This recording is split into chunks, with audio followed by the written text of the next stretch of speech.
So here's the new uniform for the London Fire Brigade. It's designed to help firefighters like Hayley deal with whatever fresh challenges are thrown her way.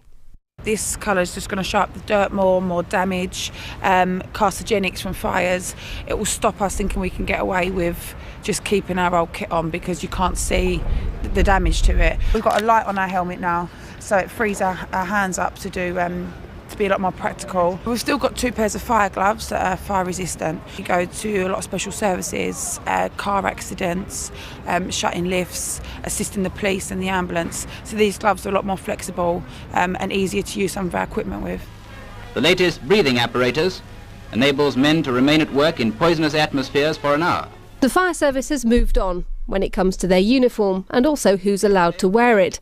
But cancer-causing debris, car crashes and burning high-rise buildings would have been another world to London's fire crews of the 1930s. Their protection may seem flimsy, but it's only 30 years since, if you were a firefighter, you'd be sent towards the flames kitted out in wool and rubber.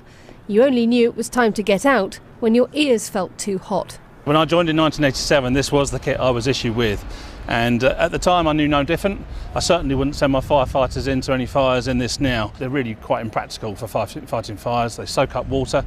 These gloves are pretty much the same as you buy in any garden centre. They just melted. Yellow plastic leggings, any significant fire, and they would get very, very hot and very soft and almost start melting, really. It was the King's Cross fire which led to a total rethink. These are fire coats rather than a typical tunic type material. They didn't soak up the water in the way that the woolen ones did. There's no chrome buttons that look lovely but are totally impractical. We asked members of Blue Watch at Shoreditch for their verdict. This one only protects your eyes, whereas on the current new one, it has a full face protection as well. You rely on equipment a lot more with this gear because you can't feel necessarily the heat or what direction the fire's in. Had a lot more sense of their surroundings in this equipment. They weren't as covered as... And didn't have flashers. Didn't have flashers that told them where the heat was on their head and their ears. Today's uniform is the result of several brigades pooling their resources. They say sharing ideas will save them money and save lives. Emma North, BBC London News.